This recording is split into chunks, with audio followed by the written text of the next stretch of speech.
listening to I Am Refocused Radio with your host, Shamaya Reed. This show is designed to inspire you to live your purpose and regain your focus. And now, here's your host, Shamaya Reed. Hey, welcome to I Am Refocused Radio. We are here once again. And man, today we have another show lined up for y'all. Today we have a special guest, Doran. He has an amazing book that we're going to be talking about today, The Little Kids. You can check out thelittlekids.us. It's the website. But first, we're going to learn a little bit more about him and his backstory, because he has a backstory growing up as the youngest of 10 siblings. So first and foremost, man, welcome to the show, Jeremy. How you doing? I'm doing great. It's wonderful to be here. Thanks for having me. Man, thank you for taking your time and just clearing your schedule for this dialogue. So, man, for our audience, kind of talk about, your life, your career, and what inspired you to write this book. Well, I am the youngest of 10 kids, and growing up, people wouldn't believe me. So when I was in kindergarten and I would tell people I'm one of 10 kids because we had to draw our whole family on that first day of class, no one would believe me. So I actually had to memorize the names in order so that people would believe that I really was one of 10 kids. And then I found out all of my other siblings ended up doing the same thing. So we are George, Katie, Michael, Carol, Peter, Timmy, Patsy, Lizzie, Sammy, Jerry.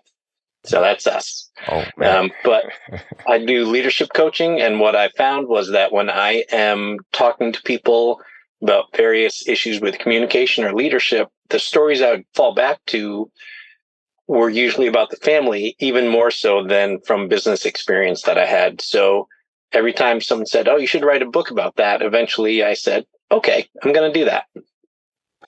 And or your business that you are the president of, Pinnacle Performance, they go to the website, pinnacle-performance.com. Kind of tell the audience a little bit about your specialties and the core mission. Yeah, we help great producers become great leaders. So the most common time when I'm hired is when there's a group of people who were so incredible at what they did. Especially, I work with a lot of engineers. They were great at being engineers. Then all of a sudden, they get promoted into management. They usually have a very tough time making that transition.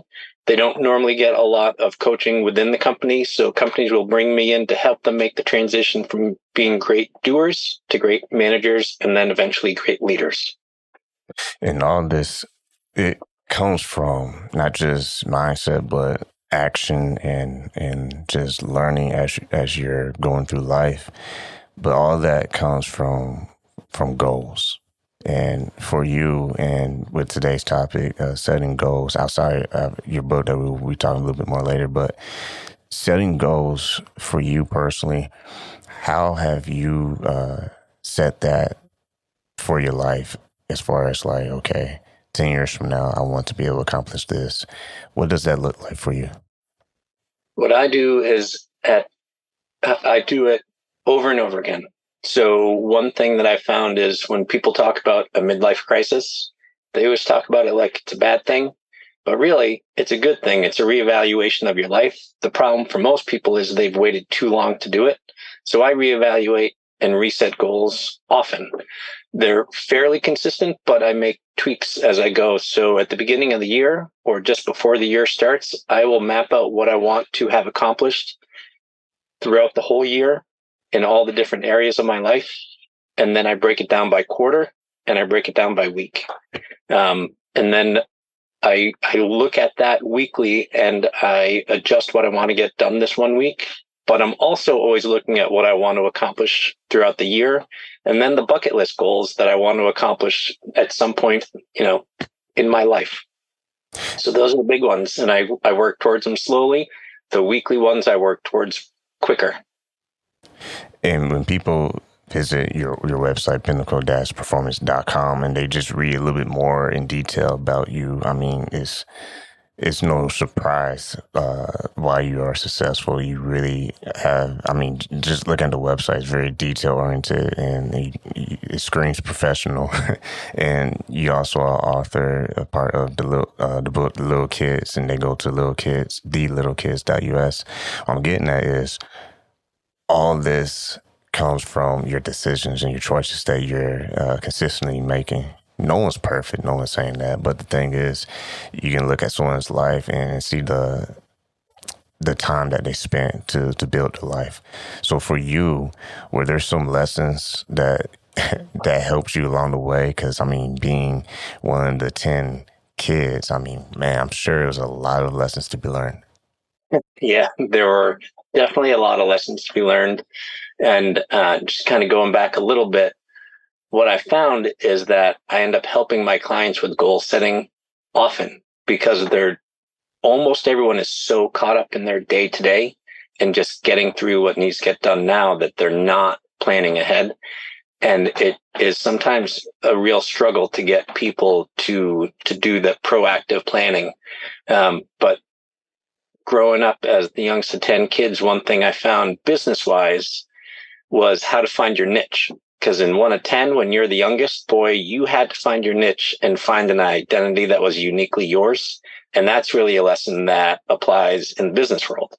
So when we would sit down at the dinner table, everyone got enough food, but you didn't always get enough of what you wanted. But one trick I learned early was that my mom would always make 2 vegetables. She would always make corn because everybody ate corn, and she'd make one other vegetable. And I requested lima beans every time I could. I like lima beans and almost no one else did. So when she made lima beans, I got as much of a thing that I liked as possible. So in that, that little way, I created my own niche of lima beans as something that I liked. And when people are starting a business, I always tell them to look for the niche, look for the thing that you like, that you're good at, that other people either don't like or aren't good at, and really kind of focus on that. And it helps businesses be much more successful. Yeah, I like that. It separates you from the rest of them. And going back to what you do with Pinnacle Performance, your team also helps with personal productivity, leadership, communication, selling strategies, motivational leadership. Everything's all about strategy and being detail oriented. But I like what you said earlier about you see that sometimes planning ahead can be a struggle. So when it comes to our listeners, how can they use that planning ahead to their advantage when they're trying to improve their leadership development and personal productivity? Well, one thing that I always tell people is to focus on what they're doing as much as possible. So I have everybody sit down before their day starts and plan out what they want to accomplish that day. And there will be 1, 2, maybe 3 things that are really important. If you got those 2 things done that day, then it was a successful day. Even though there's 75 other things you want to get done, if you get those 2 done, find out what those are and focus on those. So then I map out and prioritize my day. And I tell everyone to do that before you read emails or listen to voicemails. Because once you read an email or listen to a voicemail, all of a sudden that is sidetracking your day and you're not working on what is the most important thing. You're working on what seems to be the most urgent because you just listened to the voicemail. So then once you're doing it, I always say, turn off all of your notifications. Don't have your computer bing every time an email comes in. Don't let your phone ring. When you're focused on the important things, turn everything off, work on it until you've reached the point you want to get to, and then look at everything else. I like that. And I think that's so true because if we don't start our day with a certain intention, then we're almost inviting almost any distraction that's available to start consuming our thoughts and dictating how we will move throughout the day. And if we're not careful, any goal that you might have had will probably never be touched because you create these bad habits of allowing other things to dominate your day. Yeah, then you're just reacting to what other people want from you rather than figuring out what you want to get done. See, man, that's why I have you on the show, man. And when you also help teach people the importance of delegating. For the audience, kind of break that down. What does it really truly mean to delegate, whether you're a business owner or maybe you have a higher position in a day job and you have people underneath you that you are a supervisor for? What does delegation actually mean? How should we correctly implement that? Well, whenever I talk about delegating, there's always someone in the room who rolls their eyes. And sometimes there are people who stand up and tell me, I tried delegating once, it doesn't work. So then I have to step back and I say, what are the reasons why you think delegation doesn't work? And the reasons that always come up are, it's faster to do it myself, or I can do it better than anyone else can. And so I have to push back on people and say, it's faster to do it yourself one time. It may take longer to teach someone else how to do a thing, but if it's something that recurs every week, you didn't spend that time, you invested that time, because now you have someone else who is getting this thing done for you week after week after week. So you end up saving time, even though it may cost a little bit more in the beginning. And in terms of doing it better than anyone else can, when you started doing it, you weren't the best at it either. Somebody taught you, or even worse, you had to struggle for a long time and figure out how to do it yourself. So just because someone's not the best at it now doesn't mean they can't be. And what happens when you teach them how to do it well, if you delegate well, then you are teaching your employees. People think about delegation only in the aspect of how it can save them time. But if you shift it and you realize that delegation is how you teach employees to grow and empower them to do more things, all of a sudden that changes. It changes in your mind why you're delegating, because you're delegating to help that person, not just to help yourself. We're talking to Jeremy Doran here on Army Focus Radio. You can go visit his couple of websites. It's pinnacle-performance.com, and also his book that we'll touch on in a few seconds. The littlekids.us is the book, is where you can find the book.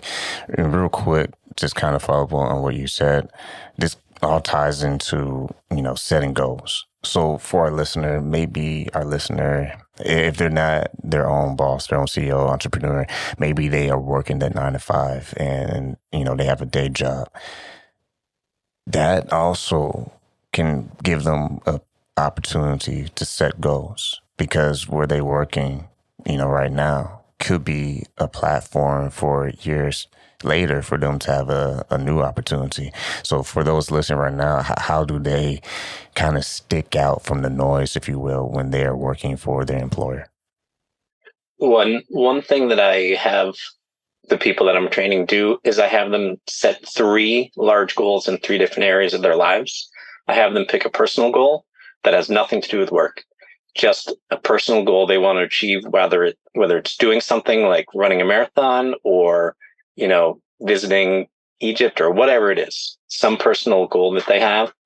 I ask them to set a work goal. So whatever department they're in, what is a longer term goal they can do to make that whole department better?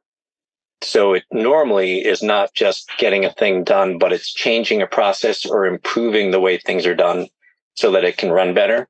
When you do that, you're definitely going to get noticed if you can make an improvement at the company within your group or department. And then the third goal I have them do is a career goal. And that's normally a longer term one, and it helps them figure out where they want to go. So maybe 5 or 10 years, what do they want their career to be at that point? Because what's going to happen if you don't figure out where you want to go, every time an opportunity comes up, it's going to look like a good opportunity. But if you set that longer term career goal and you know exactly what you want, a promotion may come up and you may look at it and say, it's a great opportunity for now, but it doesn't help me get to where I want to be longer term. So then you know that you want to turn that opportunity down and wait for one that is more aligned with your career goals. Man, everything you're saying, it just lines up perfectly with what we're discussing today. And even with your book, The Little Kids Lessons Learned from Our Perspective, inside your book, you kind of reflect on the everyday life, if you will. So jump in and switching gears a little bit. Talk a little bit about the book and what is your goal for people to take away after they read it. Great question.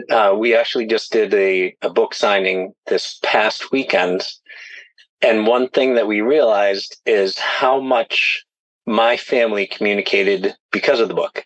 So there are a lot of cases in which Sam and I saw something from our perspective, and then they would tell us what was happening in their world at that time.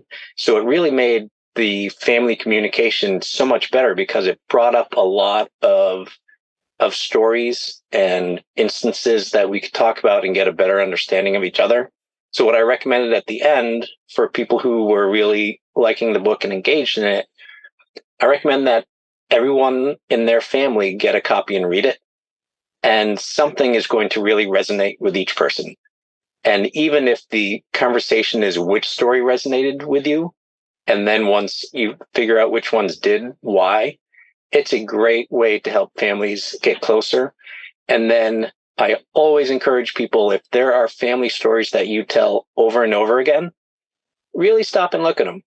Because if you're telling them over and over again, there's probably a good lesson that you learned from that. There's a reason why you're telling it so much. So think about the stories you tell, and then think about what lesson you learned from that. And that is sometimes an easier way to share a lesson with someone else rather than just telling them what a lesson is. But if you can tell the story of your childhood, it helps make the lesson easier to absorb. And people can go get this book right now. It's available anywhere you get a book. Go Amazon. That's the biggest one everyone plugs. So I'll plug that. Go to Amazon and get The Little Kids Lessons Learned from Our Perspective. And yeah, storytelling is very powerful. And stories, they illustrate, not just who you are, but what's important to you, because growing up, we all have a favorite this or favorite that, favorite food, favorite color. But that is something that is, we discover as we live. And when you get to be an adult, sometimes you can stop living, if you will, because you're just so caught up in either the routine or, worry about things that, you allow to dominate your thoughts. For you, as you are living your life purpose and doing what you're doing with your business and with your book and your platforms, how do you keep that clarity of, okay, this is my purpose, this is what I enjoy doing, versus allowing life to clutter, your thoughts and sometimes your goals? So glad you brought this up, because I'll tell you, I think that most adults are pretty boring for the most part. And the reason why I realized, I thought about why is it? And it's because most adults lose their curiosity. They're so wrapped up in what they already know and what they're already doing. They rarely stop and just say, what if? When I was a kid, I used to get picked on because I said the phrase, what if, or just think, so often that it would annoy people. But I was always engaged in what could be and what the possibilities were. And I don't ever want to really grow up to the point where I no longer do that. So I think that most adults should really step back to when they were kids and think about how curious they were about different things and how open they were to, the way things might be or could be or ought to be, and bring a little bit of that back. And then when you're setting your goals, it opens up your mind much more than just being on whatever track you're on. And by the way, listen on Refocus Radio talking to Jeremy Doran. You can go to his website to get his book. It's thelittlekids.us. You can also visit what he does with his business, pinnacle-performance.com. And with today's times, I kind of touched on this on a previous show, and that is so many things that we can look at. So we can scroll for days now, and I like how this one guy said on my show, we carry this device with us that is a big distraction because if we allow it to dominate our time, we have infinite places to go and read about or watch or listen to soak up our time. How do you find that space to where you allow yourself to, enjoy, the feeds on social media or, watching movies or the leisure things, but also keeping the mindset that, okay, it's business now. I have to have the structure in order to hit my goals. Yeah, for most people, I will often tell them to go on a 1-week news hiatus because, boy, you're right. Whether it's scrolling through social media or watching the news on television or whatever it is, you can just stay there forever. And if you go all the way off of it for 1 week, it helps kind of reset so that you're not so drawn into that because you realize there's very little that you actually miss. There's very little that happened that was so important that someone wouldn't tell you about it. So once people realize that, it becomes a little bit easier, I find. But for me, the way I start my day is if I start with structure, then it will continue to be productive. And when I miss my first morning rituals, then that's when the day goes haywire. So at right around 7 o'clock, I always do Qigong, which is a type of meditation, basically. And then I will plan out my day and do some other things. And at 8 o'clock, I start Power Hour. Power Hour is when I'm going to just sit down and do the important things that I need to get done that day. And that goes from 8 until 9. And then once 9 o'clock happens, I allow myself to stop working on that. And then I will start looking at the rest. But once I've done that, my day's off to a great start and I continue to be productive. And you mentioned structure, and I think that's the key thing right there. Structure requires discipline. So for you personally, someone listening right now, how can they surround themselves with whether it's the right people or just the right habits to eventually get to that point where their days are full of structure and not just, free for all? Yeah. The funny thing is that if you give yourself enough structure, then it allows you more freedom throughout your day. If not, you're always scrambling to catch up. So when setting goals for productivity, I always push people to go smaller. So someone might say, I'm going to spend 2 hours doing prospecting. And I'll tell them to cut that back to 15 minutes because the first time 2 hours seems like a great idea, but to keep doing it can be overwhelming. And then they fall off the wagon and then it never gets done. But if you just stick to 15 minutes and then you're free to stop, then you just build the habit. And then every morning you do your 15 minutes and you can be done. And then once that's enough of a habit, then maybe push it out to half an hour. But start small and it's much easier to continue with it. Yeah, that's a powerful point you made. Yeah, I think that's very true. Without structure, you eventually won't have freedom. I think that's that's a great insight. And when you look at your life and looking back at all the things that you accomplished, of course, it took structure for you to follow through and to show up and to apply yourself. But what's something that you look at and you're like, man, I accomplished that, that's amazing. That, are there any points in your life where you just kind of be like, wow, I actually got to do this? So I don't like tooting my own horn, but one thing that I was amazed by is I did an Ironman triathlon, and talk about structure that required a couple of years of, sacrificing my weekend mornings to get up and go for a bike ride or a run or a swim or whatever it was. And the funny thing is that after I did it, half of me was amazed because it just seems so unbelievable that anyone and or myself could do that, because it's just so much. But then half of me is like, oh boy, I really could have been faster. Next time I'll do better. But I haven't gone back to do another one yet. But that was to me, it was a great accomplishment. Man, there's a lot of good points in this show. This is probably one of those episodes people can meditate on daily.